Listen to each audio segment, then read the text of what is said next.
Hello everyone, welcome back to Pathshala, welcome back to the human excretory system.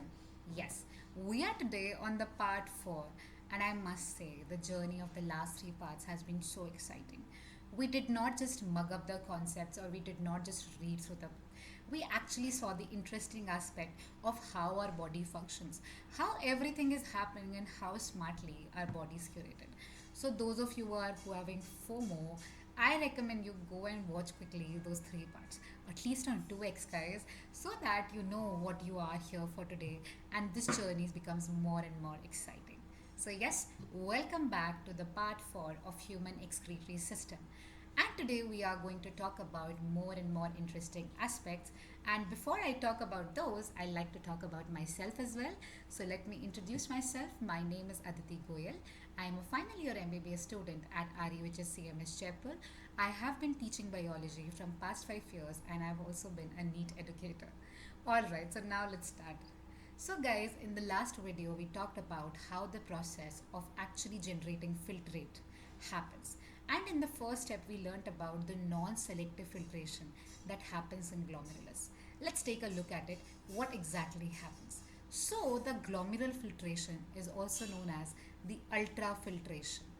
What is the rate at which this happens? Well, guys, around 1100 to 1200 ml of blood is filtered every minute. And out of this 1100 to 1200 ml of blood, around 125 ml is being excreted as filtrate, not out of your body, but being made in a filtrate. So if you run your mathematical skills quickly, 125 ml per minute becomes 180 ml in a day. Oh my god. So you see? So guys, all of you guys must be having a query. Ma'am, that's not the kind of excretory system or excretory products I'm excreting. Yes, we all don't micturate so much, correct? We don't go pee 180 liters of fluid, we will just be sitting in the washrooms. So no, that's what not happens. And we will figure out in the further slides what happens. But yes, what happens at the level of glomerulus? Well, there are three filtration layers. The first one is endothelium of glomerular blood vessels. What is endothelium? Endothelium is the innermost lining of the blood vessels. We have learnt about the lining of blood vessels in the circulatory system, so you can learn there as well. Then in come between comes the basement membrane, and at the most bottom we have the epithelium of Bowman's capsule. Bowman's capsule was the cup-shaped structure, double cup-shaped structure that protected your glomerulus. Remember, so that's epithelium makes the our third filtration layer, which is also known as podocytes. Very important, guys. You need to remember this. There is no denial. Podocytes. So, what are the three filtration layers? Endothelium, basement membrane, and the epithelium of Bowman's capsule. And in between these podocytes, there are filtration slits.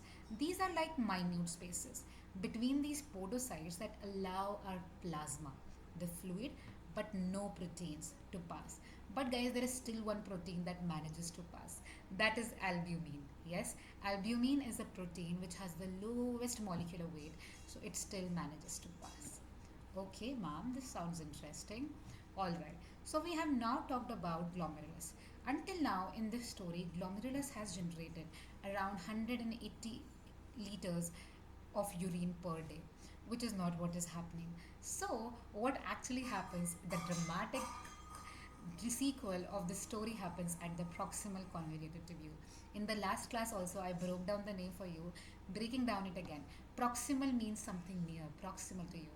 So, it's proximal to the glomerulus, that is why it's proximal. Convoluted means something very complex, so it's very much coiled, and it's a tube, of course. So, firstly, let's learn about the structure of this proximal convoluted tubule. The proximal convoluted tubule is lined by simple cuboidal brush border epithelium. And what these brush border do? They increase the surface area for reabsorption. Since this glomerulus has taken out everything, somebody has to take responsibility and reabsorb. So the adaptive mechanism to increase the reabsorption here is to have brush bordered epithelium, right? So guys, this is what happens here. Reabsorption. Nearly all the essential nutrients, they are absorbed throughout your renal tubular structure, but majority of the absorption happens at the level of proximal convoluted tubule. As you see, 70 to 80% of the electrolytes and water are reabsorbed at PCT. Also, just does it reabsorb? No. It also secretes some harmful excretory products, waste products which are toxic to our body. Which ones are those? Hydrogen, ammonia, potassium. And when it secretes hydrogen, ammonia, and potassium, it also helps in maintaining pH and ionic balance in our body. Also, it absorbs in return, since it's secreting these ions, it reabsorbs the bicarbonate ion HCO3 minus ion. Yes? Alright, ma'am. Now I see why I'm not excreting 180 liters of fluid. Then comes in function of loop of Henle. Guys, this is the most interesting part, and I know you find all this difficult, which we will be covering separately in the next video. But before I take your leave, I know you were finding these concepts so interesting, and they actually felt like a story when I saw what actually is happening in my body and how dramatically everything changes in impulse of a second, right? So if you are looking for a complete interesting study solution like this, you definitely need to check out Pathshala. They offer one-on-one live classes, instant doubt solving, and premium study materials that cover all grades and all boards. It's basically like having a personal tutor in your pocket. To get started, just download the app using the link in the description box. Search for the subject you want to learn, and they will connect you with the best teachers in the country. Seriously, go check it out. The link is right in the comment section below, in the description box below. And also, guys, please like, share, and subscribe to our channel. Please drop down all the queries you have in the comment box. I'll be happy to help. Also, guys, keep studying and all the best.